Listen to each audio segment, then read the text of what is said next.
الحمد لله رب العالمين وصلى الله وسلم وبارك على نبينا محمد وعلى آله وأصحابه أجمعين وأشهد أن لا إله إلا الله وحده لا شريك له وأشهد أن محمدا عبد الله ورسوله صلى الله عليه وسلم أما بعد فهذا اليوم هو الثالث من شهر شعبان عام 1438 من هجرة النبي صلى الله عليه وسلم وهذا أول مجلس من هذه المجالس التي يرجى من الله عز وجل نفعها وانعقدت لقراءة وشرح هذا الكتاب العظيم الذي هو كشف الشبهات لمؤلفه محمد بن عبد الوهاب رحمه الله تعالى. Nous sommes le 29 avril 2017 et ceci est notre première assise et réunion dans le but de l'étude de cet écrit bénéfique, grandement bénéfique, de l'auteur, l'illustre, l'émérite, le célèbre savant, le cheikh Mohammed, fils de Abdul Wahhab, qu'Allah Azza wa Jal leur fasse miséricorde. Et avant d'entrer dans l'étude de ce livre, par la permission d'Allah subhanahu wa ta'ala, comme vous le savez tous, Allah Azza wa Jal nous a créés pour l'adorer. Il a dit dans le Coran وَمَا خَلَقْتُ الْجِنَّ وَالْإِنسَ إِلَّا لِيَعْبُدُونَ. Le sens rapproché, et je n'ai créé les djinns et les hommes que pour qu'ils m'adorent. Est-ce que cela veut dire qu'il a besoin de notre adoration? Est-ce que cela veut dire qu'Allah Azza wa Jal a besoin de nous? Il enlève tout de suite cela en disant tout de suite après Ma uridu minhum min rizqin wa ma uridu an yut'imun. Je ne veux pas de subsistance et je ne veux pas de non plus qu'ils me nourrissent. Inna Allaha huwa ar-razzaqu dhul quwwati al-matin. Allah est le grand pourvoyeur, le détenteur de la force, l'inébranlable, subhanahu wa ta'ala. Et c'est pour cette raison qu'il nous a donné l'existence à nous autres, les enfants d'Adam. C'est aussi pour cette raison, son adoration, qu'Allah tabaraka wa ta'ala a envoyé tous les messagers. وَلَقَدْ بَعَثْنَا فِي كُلِّ أُمَّةٍ رَسُولًا أَنِ اعْبُدُوا اللَّهَ وَاجْتَنِبُوا الطَّاغُوتَ. Nous avons envoyé à chaque communauté un messager pour leur dire adorez Allah et éloignez-vous de l'adoration de tout autre qu'Allah. C'est pour cette raison qu'Allah subhanahu wa ta'ala a révélé tous les livres. Allah dit dans le Coran Inna anzalna alayka al-kitaba bil-haqqi fa'budillaha mukhlishan lahu ad-din. Nous avons fait descendre vers toi le livre en toute vérité. Adore donc Allah en lui vouant le culte exclusif. L'adoration d'Allah subhanahu wa ta'ala, tawhidullah, c'est la chose la plus importante. C'est le premier verbe que l'on retrouve en lisant le Coran. Dans la parole d'Allah Azza wa Jal, Iyyaka na'bud. C'est toi seul que nous adorons. L'adoration d'Allah tabaraka wa ta'ala, c'est aussi le premier ordre que l'on retrouve dans le Coran.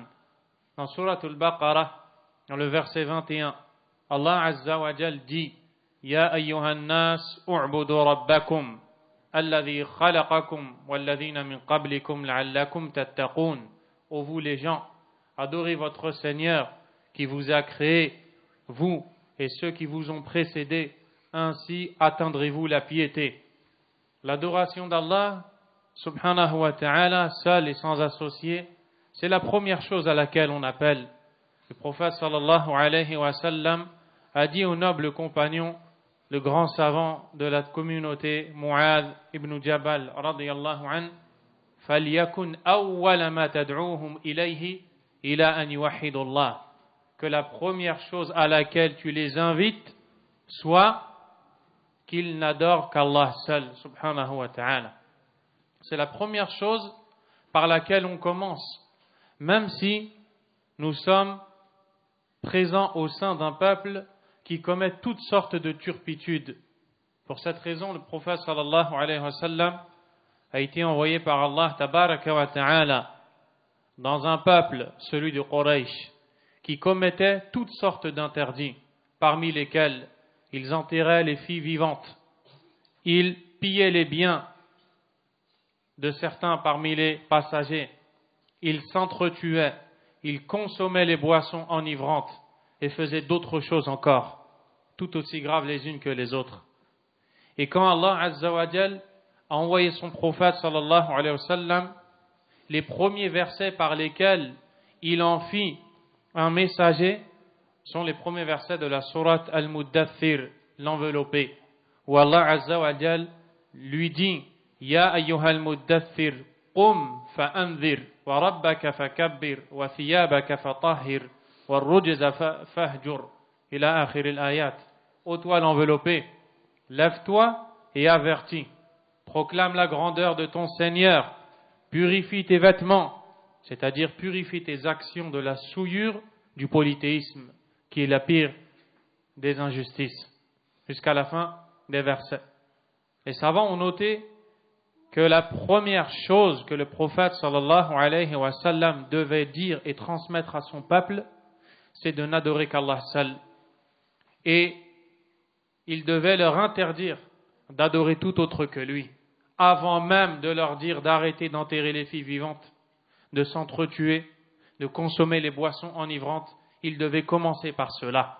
Pourquoi? Car l'adoration d'Allah Azza wa Jal, c'est le droit d'Allah sur ses serviteurs.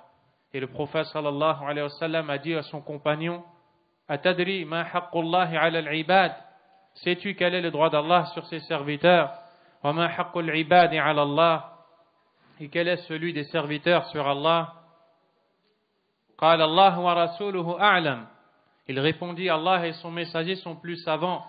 Le prophète sallallahu alayhi wa sallam rétorqua alors Haqqullahi ala al-ibad an ya'buduhu wa la yushriku bihi shay'a. Le droit d'Allah sur ses serviteurs est qu'il l'adore et ne lui associe rien. Subhanahu wa ta'ala. Pour cette raison, la meilleure action que tu puisses faire dans ce bas monde, c'est bien d'appeler les gens au tawhid, d'appeler les gens à Allah Azza wa Jal. Allah a dit dans le Coran وَمَنْ أَحْسَنُ قَوْلًا مِمَّنْ دَعَا إِلَى اللَّهِ وَعَمِلَ صَالِحًا وَقَالَ إِنَّنِي مِنَ الْمُسْلِمِينَ. Et qui tient de meilleurs propos, qui tient de meilleures paroles, qui est meilleur en parole que celui qui prêche à Allah, qui invite à Allah Azza wa Jal, celui qui appelle les gens à adorer Allah seul, celui qui invite les gens à prendre garde, à commettre une quelconque forme de polythéisme, qui est meilleur que lui en parole. Et lorsque Allah Azza wa Jal nous cite cette information à la forme interrogative, ce n'est pas en attendant de notre part une réponse. Il ne nous pose pas une question en réalité, subhanahu wa ta'ala, mais ce qui est voulu, c'est bien la négation. C'est-à-dire, nul n'est pareil, ni meilleur à celui qui appelle à Allah Azza wa Jal, qui appelle les autres à se soumettre à Allah. Pour cette raison, Allah Azza wa Jal a envoyé les messagers. Depuis le premier qui est le prophète Nuh alayhi salam, jusqu'au dernier, le prophète Muhammad sallallahu alayhi wa sallam. Une succession de prophètes qui ont porté tous le même message, celui de remplir le but de l'existence de l'homme, l'adoration d'Allah Azza wa Jal, seul et sans associé. Après la fin de notre dernier prophète Muhammad sallallahu alayhi wa sallam, Allah Azza wa Jal a laissé les héritiers des prophètes. Et les héritiers des prophètes, ce sont les savants de l'islam, les savants du haqq, les savants de la vérité, les connaisseurs du contenu et de la compréhension du livre d'Allah subhanahu wa ta'ala et de la sunna de son noble messager sallallahu alayhi wa sallam. Allah a vanté les mérites de ces savants en disant qu'ils sont ceux qui craignent Allah plus que quiconque parmi les gens. Innama yakhsha Allah min ibadihi al-ulama'u. Certes, parmi les créatures d'Allah, seuls les savants le craignent véritablement. Les savants sont une lampe pour la communauté dans les ténèbres dans laquelle les gens sont plongés, les ténèbres du shirk, les ténèbres de l'innovation, les ténèbres des péchés, les ténèbres de l'ignorance tout simplement. C'est ainsi qu'Allah Azza wa Jal a, par les savants, illuminé le cœur de ceux qui apprennent la religion. Subhanahu wa ta'ala. Et parmi ces grands savants qui se sont efforcés autant que possible, tout au long de leur vie, à inviter les gens à Allah subhanahu wa ta'ala, c'est bien l'auteur de cet écrit qui est entre nos mains, wa alaykum salam, qui est le dénommé Muhammad, fils de Abdul Wahhab, qu'Allah Azza wa Jal lui fasse miséricorde, auteur des célèbres écrits tels que Kitab al-Tawhid, dont Allah Azza wa Jal nous a, par sa grâce, facilité l'étude du début jusqu'à la fin. Walahul hamdu awwalan wa akhira wa zahiran wa batina. Et la louange lui revient exclusivement. Subhanahu wa ta'ala. Il a appelé à Allah Azza wa Jal et a transmis son message et celui du prophète sallallahu alayhi wa sallam. Wa ad-da'watu ila Allah Azza wa Jal takunu bi tariqatayn. Le fait d'appeler les gens à Allah subhanahu wa ta'ala se fait de deux façons. Ad-da'watu al-mujmala wa ad-da'watu al-mufassala. L'appel à Allah Azza wa Jal général, global, celui qui n'a pas de détails. Et la deuxième façon, c'est l'appel à Allah tabaraka wa ta'ala en détail. Et ne pas laisser les choses de manière générale, dans leur globalité. Non, mais plutôt de détailler les questions lorsque l'on parle de licite et d'illicite. Eh bien, Ahlus Sunnati wal Jama'a, les gens, les adeptes de la Sunna et du groupe qui ont suivi le prophète sallallahu alayhi wa sallam, qui ont suivi les pieux prédécesseurs, ont suivi cette voie tracée par Allah Azza wa Jal et son prophète sallallahu alayhi wa sallam dans l'appel à Allah, qui consiste à appeler les gens à Allah Azza wa Jal avec détail et ne pas se contenter de la généralité. Mais les gens de la Sunna ont pour croyance que parfois il est bon d'utiliser la généralité afin d'attirer ton interlocuteur, celui à qui tu t'adresses, et de progresser avec lui dans le but de détailler ton prêche lorsque tu vas l'inviter à Allah Azza wa Jal. Et tu ne dois pas te contenter de dire le tawhid est une obligation, le shirk est un interdit. Tout comme tu ne dois pas te contenter de dire la sunna est une obligation, son suivi, sa mise en pratique est une obligation, et la bid'a est une interdiction, car nul ne serait capable ni ne pourrait te contredire dans de tels propos. Mais le but, c'est le détail. Telle action fait partie de la sunna, telle autre fait partie de l'innovation. Telle action fait partie du tawhid, telle autre action fait partie du polythéisme. Et plus tu vas détailler, plus les savants ont détaillé, ont donné des détails lorsqu'ils ont appelé à Allah. Ils ont dit, voici les mérites de l'adoration d'Allah subhanahu wa ta'ala. Quiconque dit la ilaha illallah obtiendra telle récompense. Quiconque meurt en n'ayant rien associé à Allah obtiendra telle récompense. Après avoir fait cela, ils ont détaillé. Ils ont dit, après avoir compris cela, sachez que celui qui invoque un autre qu'Allah Azza wa Jal, en lui demandant ce que seul Allah est capable de donner, a commis du shirk, que cet autre soit un individu vivant, mort, un objet inerte, un arbre, un rocher, toute autre chose, que ce soit le fait de le solliciter en dehors d'Allah Azza wa Jal, en sa présence ou en son absence, tout cela relève du shirk. Et tous ceux qui ont suivi tel et tel dogme erroné, qui appellent à cela, sont dans l'erreur. C'est comme ça qu'il faut détailler, avec science bien sûr. Aussi détailler lorsqu'il s'agit de sacrifier une bête. Il est clair que si tu dis à une personne, sacrifier une bête, est une forme de reconnaissance envers Allah Azza wa Jal, personne ne va te contredire dans cela. Mais il faut détailler et dire on ne doit sacrifier seulement et uniquement au nom d'Allah Azza wa Jal et pour Allah Tabaraka wa Ta'ala. On ne doit pas sacrifier en se tenant près d'une tombe, près d'un mausolée, près d'un monument vénéré. Non, on doit détailler. Que va-t-il se passer?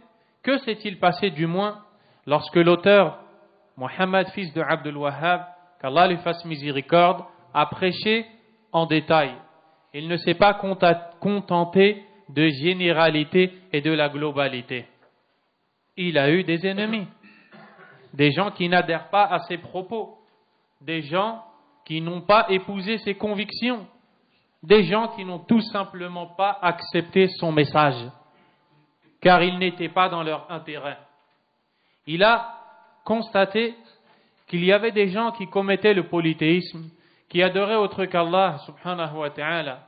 Il les a tout simplement invités à Allah en détail, avec ses écrits qu'il a rédigés dans le but de les conseiller, comme les 3 fondements, Al-Usul Al-Thalatha ou Kitab Al-Tawhid, le meilleur livre écrit dans ce domaine, le livre de l'unicité. Walhamdulillahi Rabbil Alamin. Après avoir écrit ces livres, après avoir appelé Allah en détail, après avoir dit aux gens telle action est du polythéisme, telle autre est de la mécréance, les gens se sont opposés à lui. Et comment est-ce qu'ils lui ont témoigné cette animosité? Wa alaykum assalam. En répondant au texte qu'il a fait connaître aux gens et enseigné par des ambiguïtés. Et le Cheikh Saleh al-Cheikh, qu'Allah le récompense, a dit, plus tu détailles, كلما ازداد التفصيل في الدعوة ازدادت الشبهات عند المخالفين. Plus tu détailles dans l'appel à Allah Azza wa Jal, plus les contrevenants à la vérité, les opposants au droit chemin, vont te répondre avec des ambiguïtés. Parce qu'au début, les gens qui ne suivent pas le droit chemin invitent ceux qui les écoutent, leurs auditeurs, ils les invitent à suivre un chemin égaré. Puis un prêcheur va arriver. Celui-ci va détailler aux gens les erreurs dans lesquelles ils sont tombés. Les gens vont être convaincus. Que va-t-il se passer pour les prêcheurs au faux? Ils seront obligés d'inventer des ambiguïtés. Ils vont inventer des ambiguïtés dans le but de tromper leurs auditeurs, leur public, la masse des gens. C'est là que les savants de l'islam, porteurs du savoir et de la science, vont jouer ce rôle qui est un des fondements de l'islam, kashf ash-shubuhat wa radduha, le dissiper les ambiguïtés et les réfuter avec science. Et certes, comme a dit le noble Cheikh Abd al-Razzaq ibn Abd al-Muhsin al-Badr, hafidhahullah ta'ala wa jazahu khayran, et je n'exagère pas si je dis que cet écrit, Kashf ash-Shubuhat, est le meilleur écrit dans ce domaine. Subhanallah. Wa hadha min tawfiq Allah azza wa jal li Shaykh al-Islam. ألف كتاب التوحيد أفضل كتاب في الموضوع ثم كشف الشبهات أفضل كتاب في الموضوع رحمه الله. Cela montre l'assistance qu'Allah a donnée à cet homme, Mohammed, fils de Abdul Wahhab, qu'Allah lui fasse miséricorde, qui a écrit Kitab al-Tawhid, le livre de l'unicité, et qui est le meilleur livre dans ce sujet. Les gens ont émis des ambiguïtés pour cacher cette vérité à laquelle il a appelé. Il a écrit Kashf ash-Shubuhat, dissipation des ambiguïtés, et c'est le meilleur livre aussi dans ce sujet. Vous l'aurez compris, ce livre traite des ambiguïtés véhiculées par les gens du faux. Et comme l'a dit le noble Cheikh Saleh al-Fawzan, hafidhahullah ta'ala, ceux qui ont été la cause de la propagation des ambiguïtés depuis le début, ce sont les chiites et les soufites et les gens du soufisme. les chiites et les gens du soufisme qui ont commencé à appeler les gens à vénérer les tombes, puis à vénérer les gens enterrés, puis à leur donner le droit d'Allah subhanahu wa ta'ala en les adorant seuls et sans aucun associé. Des gens qui ont émis des ambiguïtés, qui les ont répandues et qui les ont véhiculées. Et subhanallah, l'ambiguïté, lorsqu'elle touche le cœur, elle le rend malade. Elle le rend malade et seule la science peut être la cause de sa guérison. Le savoir. Quelqu'un qui est perdu dans un désert, il avançait, il cheminait, il avait une destination bien précise. Des gens sont arrivés dans son cheminement et lui ont dit, finalement, ta destination n'est pas à cet endroit. Crois-moi, j'y ai déjà été. Regarde, tout le monde marche vers cet autre chemin. Viens avec nous, joins-toi à nous, toi aussi. Qu'est-ce qu'il a fait cette personne-là? Qu'est-ce qu'elle a fait cette personne-là? Elle lui a donné une ambiguïté. Wa alaykum salam. Il était dans un chemin clair, il avançait. Et on lui a mis une ambiguïté. Quelle est cette ambiguïté? Regarde, tout le monde suit tel chemin. C'est une ambiguïté. Mais lui, à partir du moment où il a le savoir, il a la science, il ne va pas prêter oreille à ces gens-là. Par contre, s'il est ignorant, il risque d'être touché par leur ambiguïté. De même, les prêcheurs au faux, dans ton cheminement vers Allah, dans ton voyage vers Allah, subhanahu wa ta'ala, essaie de mettre en toi des ambiguïtés pour te dévier du tawhid pur, de la voie d'Allah, subhanahu wa ta'ala. L'auteur, rahimahullah, a cité dans son écrit 12 ambiguïtés. Il a cité 12 ambiguïtés. ليست على سبيل الحصر. الشبهات أكثر. Les ambiguïtés sont plus nombreuses. Ce n'est pas pour les restreindre au nombre de 12. ولكنه ذكر أصول شبهات المخالفين في عهده. Rahimahullah. Mais il a cité les bases des ambiguïtés des suiveurs du faux de son époque. Rahimahullah. Et vous allez voir, comme le dit le dicton arabe, Ma ashbaha al-laylata bil-bariha. Oh, combien cette nuit ressemble à hier. C'est-à-dire que l'histoire se répète. Les ambiguïtés trouvées à son époque sont celles retrouvées aussi à cette époque, avec d'autres aussi, bien sûr.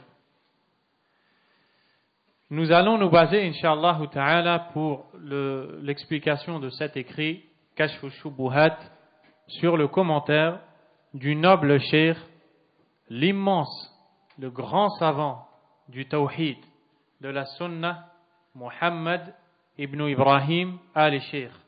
Qu'Allah Azza wa Jal lui fasse miséricorde. Notre but dans cela, c'est de pousser ceux qui écoutent à connaître leurs savants, à voir la science qu'ils ont, à les aimer, à prendre leurs enseignements. Car le genre de personne, comme celui qui s'adresse à vous, n'est qu'un lien entre vous et les savants. Et le but n'est que de prendre des savants la science. Il ne fait que vous amener ce que les savants ont dit, et lui est exactement comme vous, il n'a rien, il ne fait que lire comme vous pouvez le faire. Et on demande à Allah subhanahu wa ta'ala de nous assister dans cela. Ce cheikh est le cheikh Muhammad, fils de Ibrahim. Ibrahim est le fils de Abdul Latif. Abdul Latif est le fils de Abdul Rahman. Abdul Rahman est le fils de Hassan. Et Hassan est le fils de qui? De Muhammad ibn Abdul Wahhab, rahimahullah ta'ala. C'est donc son 5e petit-fils. Et tous les savants dont vous entendez le nom al-Shaykh, Al-Sheikh en arabe veut dire la famille du Sheikh. On entend par là la descendance de Muhammad ibn Abdul Wahhab, rahimahullahu ta'ala. Ce sont donc ceux qui connaissent le plus ses écrits, car ils sont éduqués de père en fils dans la science transmise par le Cheikh Muhammad ibn Abdul Wahhab, rahimahullahu ta'ala. Il est né, rahimahullah, dans la ville de Riyad, dans le royaume d'Arabie saoudite. Et ceci au cours du mois Muharram, qui est le premier mois de l'Hégire, en l'an 1311. Rahimahullah ta'ala. Il a commencé l'étude de la science à 7 ans. Il a terminé l'apprentissage du Coran avant 11 ans. Avant d'avoir atteint les 11 ans, il mémorisait le Coran et le connaissait par cœur. Il a commencé les études chez de très grands et illustres savants de l'islam. Il a appris les sciences islamiques et à l'âge de 14 ans, Allah lui a enlevé la vue. Rahimahullah ta'ala. Il lui a enlevé la vue et il est devenu aveugle. Mais ce n'est pas pour autant que sa motivation s'est affaiblie. Bien au contraire. Il a redoublé d'efforts pour devenir un des plus grands savants de cette communauté de notre époque. Sans le moindre doute. Et il a occupé de très nombreuses fonctions et des responsabilités dans son pays, notamment le fait qu'il était l'ancien mufti général de ce pays, rahimahullah ta'ala, et beaucoup d'autres actions aussi qu'il a faites, rahimahullah ta'ala. Il a eu beaucoup d'élèves qui sont très célèbres, et son plus grand élève, le plus connu, n'est autre que le grand savant, le Cheikh Abdul Aziz ibn Abdillah ibn Baz, qu'Allah Azza wa Jalla lui fasse miséricorde. Lorsque le Cheikh Abdul Aziz ibn Baz, qu'Allah lui fasse miséricorde, parlait de lui, il fondait en larmes. Chaque fois que quelqu'un lui disait « Nous voudrions vous entendre parler de votre Cheikh », il commençait à dire « Le Cheikh Mohammed ibn Ibrahim, j'ai étudié chez lui beaucoup de sciences. » Non, j'ai tout étudié en réalité chez lui. Puis il disait « Subhanallah, Subhanallah », il fondait en larmes. Ça, on l'entend dans les audios, où le Cheikh Ibn Baz parle de son Cheikh, rahimahullahu ta'ala. Il a eu beaucoup de choses. C'est simplement pour vous donner un aperçu de sa vie, rahimahullahu ta'ala. Et il est mort, rahimahullahu ta'ala. Je vais vous donner sa date. Si je ne retrouve pas sa date, je vous la donnerai sous peu, Inch'Allah. Quoi qu'il en soit, c'est de lui que nous allons prendre la science de l'explication de son livre, du livre du Cheikh, rahimahullah ta'ala, Kashf al-Shubuhat. Et si besoin, nous citerons aussi des paroles d'autres savants de la Sunna, comme nous l'avons fait lors de l'étude du livre Usul al-Sunnah, les fondements de la Sunna, de l'imam Ahmad ibn Hanbal, rahimahullahu ta'ala. Tayyib. Kashf al-Shubuhat. Avant même d'entrer dans le titre, que signifie, avant même d'entrer dans le livre, dans l'écrit, que signifie le titre? Kashf al-Shubuhat. Lorsque on traduit ce nom de manière approximative, on dira que Kashf al-Shubuhat, donc il est né, je reprends, en l'an 1311, qui correspond à l'année 1893. Qui correspond à l'année 1893 du calendrier grégorien. Et il est mort en l'an 1389, au cours du mois de Ramadan, qui correspond à l'année 1969. Il a donc eu 86 ans. Rahimahullahu ta'ala. Kashf shubuhat, la dissipation des ambiguïtés. Que veut dire le mot kashf? Le mot kashf dans la langue arabe signifie izalatul ghita ani shay, ôter le voile qui couvre quelque chose. C'est l'action que l'on appelle kashf, c'est le fait d'enlever un voile qui couvre, qui cache quelque chose. Allah tabaraka wa ta'ala a dit dans sourate Qaf, فَكَشَفْنَا عَنْكَ غِطَاءَكَ فَبَصَرُكَ الْيَوْمَ حَدِيدٌ. Aujourd'hui, nous ôtons ton voile. Ta vue devient donc perçante. On parle du jour dernier. Et le voile qui est cité ici, c'est le voile de l'insouciance dans ce bas monde. L'insouciance est le fait de se montrer inattentif au but pour lequel nous avons été créés et aux ordres qui nous sont donnés par Allah, tout comme ses interdits. C'est un voile qui nous empêche de voir la réalité, que l'on reviendra à Allah Azza wa Jal. Eh bien, le jour dernier, Allah dira فَكَشَفْنَا عَنْكَ غِطَاءَكَ. Aujourd'hui, nous allons ôter ton voile, le voile de l'insouciance. فَبَصَرُكَ الْيَوْمَ حَدِيدٌ. Ta vue aujourd'hui est donc perçante.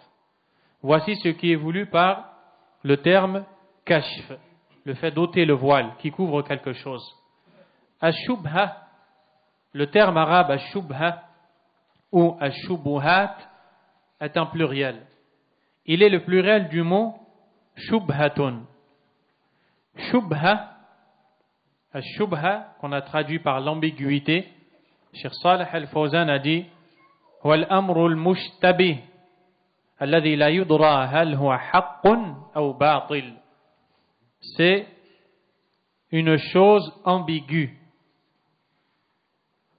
dont on ignore si cette chose fait partie du vrai ou du faux.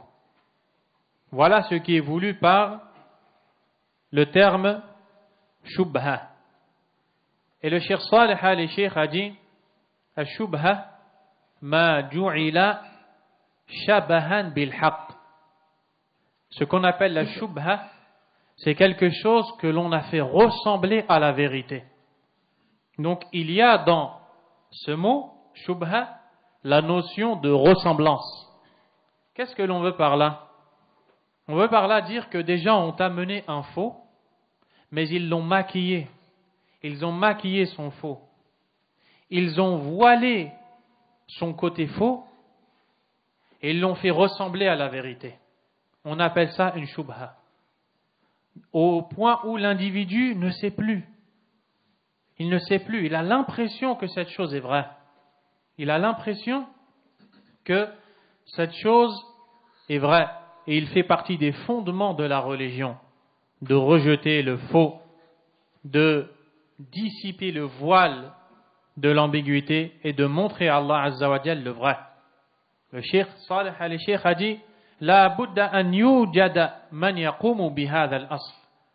Il faut absolument qu'il existe quelqu'un qui se charge de cette obligation, de ce devoir, qui s'en acquitte. Quel est ce devoir? Dissiper le faux, pour montrer aux gens le vrai. Il faut absolument, car si personne ne dissipe le faux, si personne ne réfute le shirk, si personne ne réfute l'innovation, comment les gens vont connaître leur chemin à suivre? D'autant plus que nous vivons dans une époque, nous autres, où l'ambiguïté, comme a dit le Cheikh Abd al-Razzaq al-Badr, se répand chez les gens à une vitesse incroyable. Autrefois, lorsqu'il y avait des innovations, du polythéisme, un égarement présent au sein d'un peuple, dans un village, un pays ou un quartier, les gens peut-être du village avoisinant, d'un autre pays, en étaient préservés. Mais avec les nouveaux moyens de communication que sont l'Internet et les réseaux sociaux, notamment les sites Internet et autres. Aujourd'hui, l'individu qui vit dans un désert avec un téléphone, il lit toutes les souillures du monde et toutes les ambiguïtés du monde. C'est pour cette raison qu'aujourd'hui, un suiveur de telle secte qui était isolé dans telle et telle contrée, tu le retrouves maintenant dans un endroit où il n'a rien à voir avec eux. Comment cela se fait-il?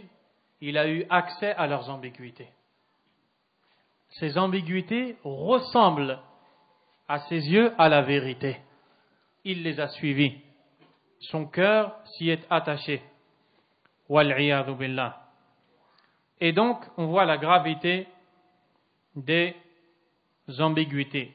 Le Cheikh Saleh al-Cheikh, hafidhahullah wa jazahu khayran, a dit que l'ambiguïté pénètre le cœur au point où elle affecte, elle touche le cœur.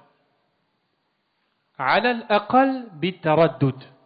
Subhanallah. Au minimum, l'ambiguïté qui touche le cœur va faire hésiter cette personne. وَهَذَا تَجِدُهُ عِنْدَ كَثِيرٍ. Et cela, tu le retrouves beaucoup, ou tu le retrouves chez beaucoup de personnes. La personne suit un chemin droit dans sa religion. Elle prête oreille, elle écoute une ambiguïté. Elle se dit non, je sais que je suis la vérité, mais il y a un doute qui reste dans son cœur à cause de l'ambiguïté. Ce doute lui dit, peut-être que finalement, peut-être que, ce doute lui dit, tu devrais réfléchir, tu devrais peut-être regarder finalement, ces gens ont peut-être raison. L'ambiguïté touche le cœur et le rend malade. Surtout, comme le note le cheikh, le fait que les ambiguïtés sont souvent rattachées au côté émotionnel, au sentiment. Mais pourquoi dites-vous que cet individu est mauvais alors qu'il est de bon comportement? Il nous salue, il est au service de l'autre. Et pourquoi parlez-vous tout le temps de lui ou de ce qu'il fait comme action? C'est une ambiguïté. Cheikh Saleh al-Cheikh dit, c'est une ambiguïté. Au minimum, elle risque de faire douter la personne. La personne qui était convaincue que faire telle action est un égarement, prononcer telle parole est une innovation, on va venir lui dire, mais regarde, cet individu est connu, c'est quelqu'un de bien, c'est un homme de bien, sentiment, pas de science. Et la plupart des gens répondent à ces côtés émotionnels. Parce que l'homme, de par son ignorance et sa faiblesse, aime tout ce qui est sentimental, émotionnel. Et il a cité comme exemple ceux qui disent كيف يقال إن هؤلاء مشركون وهم يصلون ويزكون ويحجون. Comment pouvez-vous dire que telle et telle personne sont polythéistes alors qu'ils accomplissent la prière, alors qu'ils s'acquittent de l'aumône et font le pèlerinage? Ça, c'est une choubha. Ça, c'est une ambiguïté. Et le cheikh continue et dit que la plupart des gens, pour eux, accepter l'ambiguïté est quelque chose de facile. Mais la science, wal-ilm, la yuwaffaqu lahu wa li fahmihi wa li sabri alayhi illa man kana idrakuhu muhayyan li dhalik. Wala laysa hadha fi kathir min an-nas. Quant à la science est quelque chose que l'on ne retrouve pas chez beaucoup de gens. Et le fait d'être prédisposé à accepter la science, on ne trouve pas cela chez beaucoup de gens. C'est pour cela que les gens du faux arrivent avec leurs ambiguïtés à attirer avec eux énormément de monde. Parce que pour les gens, c'est plus facile de raconter une histoire, de les toucher dans leurs sentiments, que de comprendre ce qu'Allah Azza wa Jalla a dit en détail et ce que le prophète sallallahu alayhi wa sallam a dit en détail. Et c'est pour cette raison qu'à notre époque, beaucoup de jeunes suivent les Khawarij, suivent ces sectes égarées. Beaucoup de jeunes se rendent dans des endroits comme la Syrie et autres en prétendant secourir la religion d'Allah Azza wa Jal, suivre le prophète sallallahu alayhi wa sallam, alors qu'en cela, ils désobéissent à Allah Azza wa Jal, à son prophète sallallahu alayhi wa sallam. Et pourquoi est-ce qu'ils l'ont fait? Parce qu'ils ont jeté un coup d'œil sur les ambiguïtés qu'ils ont trouvées sur Internet. Ils devaient, et nous devons tous, apprendre le haqq d'abord, apprendre la bonne croyance d'abord, et ensuite, si besoin de réfuter une ambiguïté, l'apprendre pour la comparer et voir qu'elle est fausse, et savoir y répondre et la réfuter. Mais quelqu'un qui vient et commence directement par regarder, par lire, par écouter les ambiguïtés, pensez-vous qu'il va atteindre la sunna? Non, il va atteindre l'innovation et il va penser être dans le vrai. On dit à ces jeunes-là, pourquoi laissez-vous vos frères, leur sang qui coule, ces pauvres musulmans? Ça c'est une ambiguïté. Mais ce n'est pas quelque chose de scientifique. Mais les gens, quand tu touches leur cœur, s'ils n'ont pas de savoir et de connaissance, ils vont adhérer à tes paroles. C'est de cette façon que les gens du faux appellent au mal. Et c'est pour cette raison que tu peux te retrouver dans un endroit où un prêcheur va prononcer un discours rempli de faux, mais en sachant parler, en sachant toucher les cœurs. Pourquoi telle chose? Pourquoi sommes-nous là à faire telle et telle chose alors qu'il existe telle et telle autre chose? Puis tu vas voir la majorité des gens qui sont ignorants adhérer à son message et à dire c'est quelqu'un de bien, il parle bien. Et si toi tu te levais avec science pour expliquer aux gens qu'il était dans le faux, tout le monde dirait de toi que tu es égaré. Et comment est-ce que ces gens te répondront? Ils diront mais subhanallah, tout le monde est d'accord ici sauf lui. Shubha, c'est une ambiguïté. Et le fait que tout le monde soit d'accord ne veut pas dire que ce sur quoi ils se sont mis d'accord est forcément vrai. Les gens se sont tous mis d'accord sur un péché. Est-ce que ce péché est devenu licite et permis chez Allah? Bien sûr que non. Qu'est-ce qui fait la différence? C'est le savoir. Et c'est pour ça que les savants ont réfuté les ambiguïtés, notamment ce que l'on retrouvera dans ce livre, Inch'Allah Ta'ala. C'est pour cette raison que Al-Manhaj al-Sahih, la méthodologie correcte dans l'apprentissage, c'est d'apprendre la bonne croyance et de ne pas aller voir dans les ambiguïtés, comme cette personne qui a demandé à quelqu'un « Je t'envoie des liens sur Internet ». La personne a a prononcé des ambiguïtés que j'ai regardées avec mon épouse. Peux-tu me trouver quelle est la réponse? Subhanallah. Mais il ne fallait pas regarder les ambiguïtés. Il ne faut pas aller te rendre malade pour aller chercher un médecin après. Il faut préserver ta santé. Il faut préserver ta santé, ne pas manger les aliments qui te rendront malade pour ne pas avoir à chercher comment te soigner. Et ça, c'est l'erreur de beaucoup de gens. Et c'est pour cela que le Cheikh Saleh al-Cheikh Hafidahullah conseille d'étudier Kitab al-Tawhid avant d'étudier Kashf al-Shubuhat.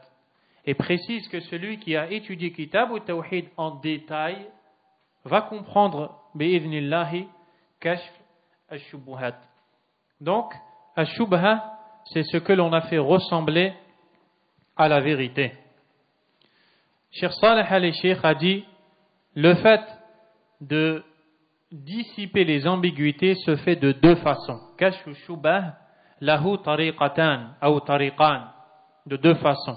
La première, al-kashf al-aqli, wa hadha mawjudun kathiran fil Qur'an. La première façon de réfuter les ambiguïtés, c'est par la raison.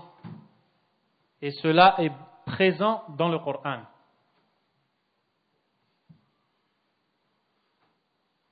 Allah Azza wa Jal, dans beaucoup de versets de son livre, a montré par des arguments de la raison qui poussent les gens à raisonner que le shirk, par exemple, est quelque chose de nul.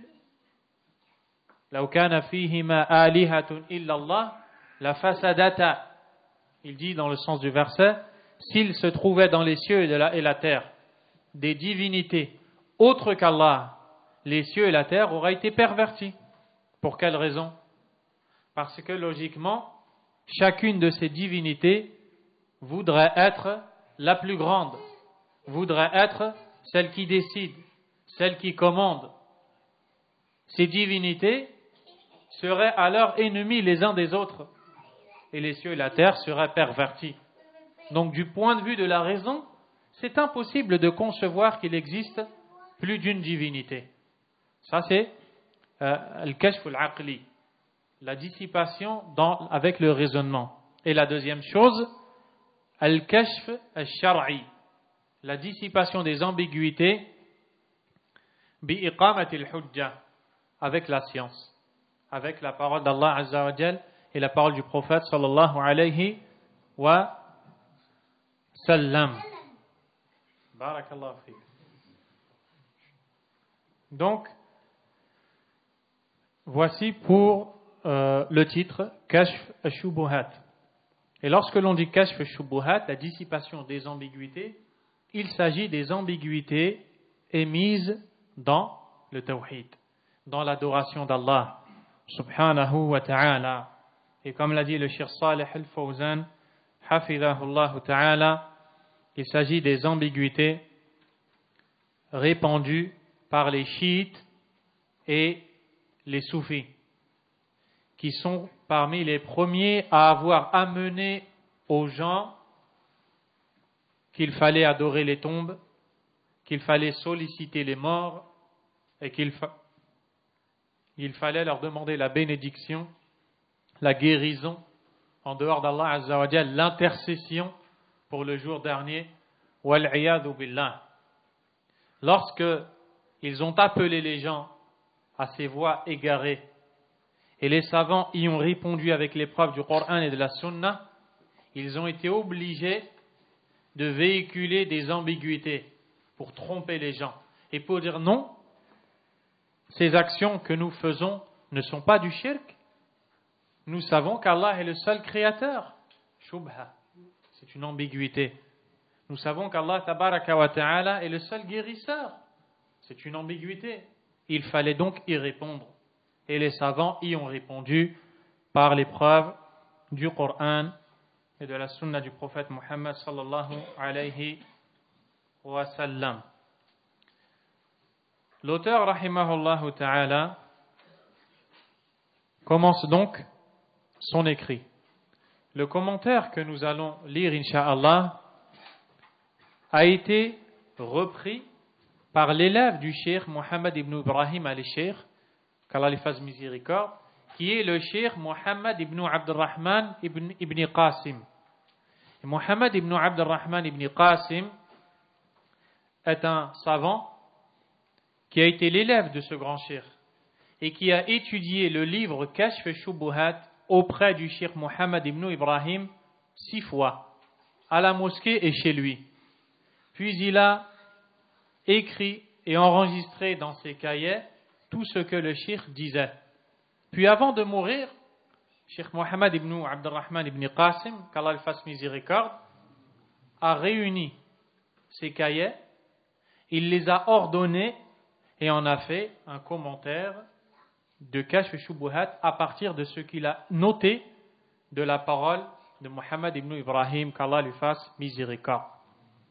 Mohammed ibn Abdul Wahhab rahimahullah ta'ala dit Bismillahir Rahmanir Rahim.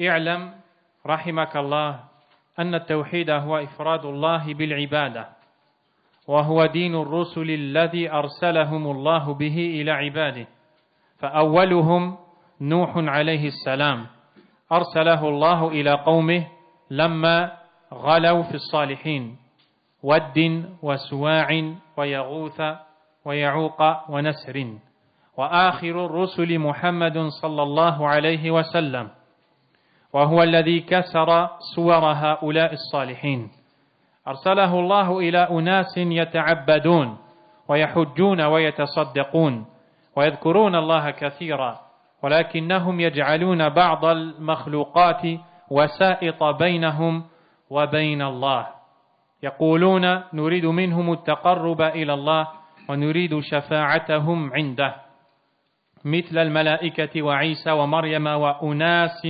غيرهم من الصالحين.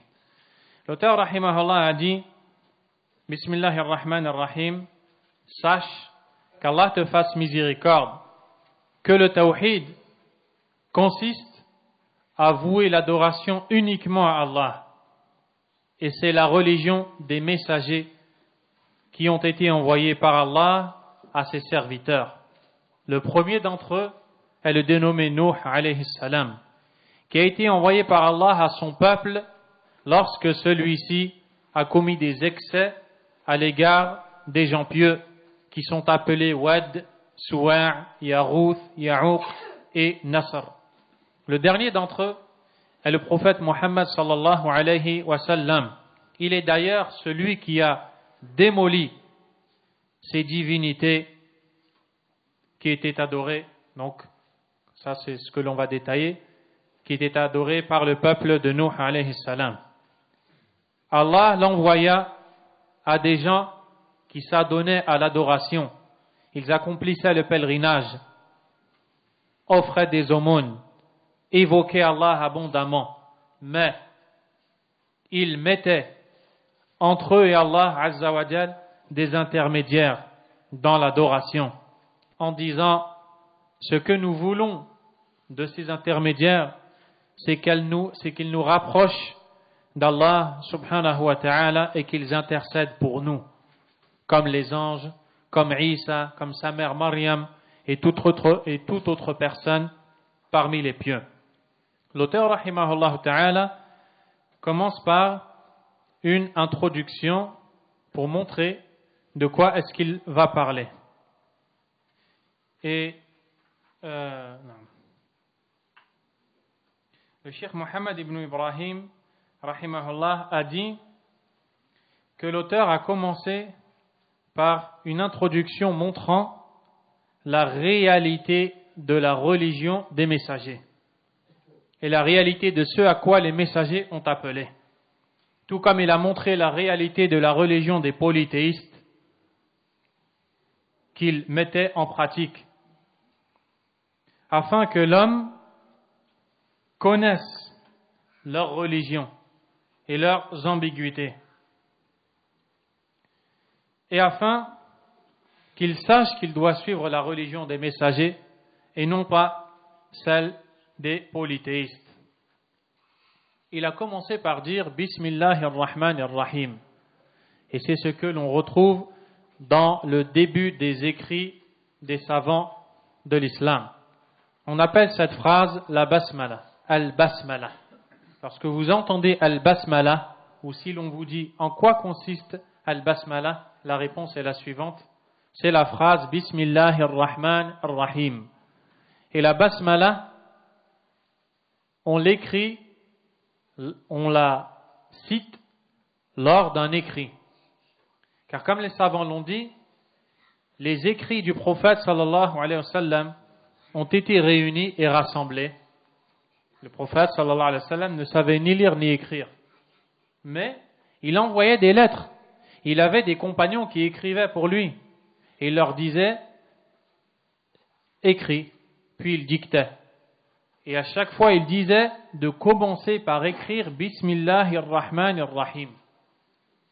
Ils écrivaient donc Bismillahir Rahmanir Rahim pour suivre le livre d'Allah Azza wa Jal et la sunna du prophète sallallahu alayhi wa sallam, car le livre d'Allah est composé de plusieurs chapitres que l'on appelle les surahs, et chaque surah commence par la parole Bismillahir Rahmanir Rahim, sauf une, Surat At-Tawbah, Surat le repentir, la Surat numéro 9. Elle ne commence pas celle-ci par la basmala parce qu'elle est considérée comme la suite de celle qui la précède, la Surat 8, qui est appelée Suratul Anfal, Surat le butin. Les sujets se suivent, les thématiques se suivent dans ces deux sourates. commencer les écrits par la basmala, par la parole Bismillahir Rahmanir Rahim, est donc la guidée du Coran et la sunna du prophète sallallahu alayhi wa sallam. L'imam Ibn Hajar, rahimahullah ta'ala, a dit wastaqarra alayhi amalul musannifin. Et c'est devenu une habitude, une coutume chez les auteurs de livres de commencer par Bismillahi ar-Rahman ar-Rahim. Et cette parole, cette parole est une demande d'aide à Allah. Car lorsque tu entreprends quelque chose en disant Bismillah au nom d'Allah, c'est-à-dire Asta'inu billah, comme nous l'avons vu dans Kitab al-Tawhid, c'est-à-dire je demande l'aide d'Allah en évoquant son nom pour ce que j'entreprends. S'il s'agit d'écrire, cela veut dire Bismillahi aktub. Au nom d'Allah, j'écris. Atabarraku bismillah bidhikr ismih, musta'inan bih, mutawakkilan alayh, taliban minhu al-aun was-sadad wat-tawfiq, an yuwaffiqani wa yulhimani as-sawab fi kitabati hadhihi. Bismillah, au nom d'Allah, j'écris. Je place en lui ma confiance. Je lui demande son aide, qu'il m'inspire la vérité et qu'il me guide dans la droiture dans cet écrit que j'entreprends. Et lorsque tu accomplis une autre action, la parole Bismillah correspondra bien sûr à l'action que tu entreprendras. Bismillah, Allah est le nom de base de tous les noms d'Allah subhanahu wa ta'ala. Tous les autres noms reviennent à lui. Tous les autres noms sont explicatifs et détaillants du sens du nom Allah subhanahu wa ta'ala. Et Allah azza wa jal, c'est celui qui mérite l'adoration, celui qui mérite d'être adoré par toutes ses créatures. Ar-Rahman ar-Rahim, qui a été traduit approximativement par le tout miséricordieux, le très miséricordieux. Ce sont deux des noms d'Allah azza wa jal qui indiquent cet attribut par lequel il est qualifié, qui est la miséricorde, Ar-Rahma. Mais il y a une nuance entre ces deux noms. Ar-Rahman, le nom Ar-Rahman, comme le dit le Cheikh Ibn al-Uthaymin, rahimahullah, Dhur Rahmatil Wasi'a. C'est le détenteur de la vaste miséricorde. Lorsque l'on dit Ar-Rahman, on entend par là celui qui a une très grande miséricorde. Ar-Rahim, Dhur Rahmatil Wasila, التي وصلت إلى من شاء من عباده عز وجل. Et Ar-Rahim, c'est le détenteur de la miséricorde qu'il fait parvenir à ses créatures. Qu'il fait parvenir à qui il voudra de ses créatures. Comme Allah Azza wa Jal dit, Yarhamu man yasha wa yu'adhibu man yasha. Il fait miséricorde à qui il veut et il châtie qui il veut. Subhanahu wa ta'ala. Donc, il commence cet écrit en citant trois noms d'Allah. Allah, Ar-Rahman, Ar-Rahim. Afin qu'Allah le bénisse, l'aide, l'assiste, le secoue et lui inspire la vérité dans cet énorme sujet qu'il va traiter et poursuivre le Coran et la sunna du prophète sallallahu alayhi wa sallam. Sache qu'Allah te fasse miséricorde, que le tawhid consiste à vouer l'adoration à Allah uniquement. Et ça, c'est ce que l'on verra au prochain cours. Inch'Allah ta'ala. Wallahu ta'ala a'lam. Wa sallallahu wa sallam wa baraka ala nabiyyina Muhammad wa ala alihi wa ashabihi ajma'in. Subhanakallahumma wa bihamdik. Ashhadu an la ilaha illa ant. Astaghfiruka wa atubu ilayk.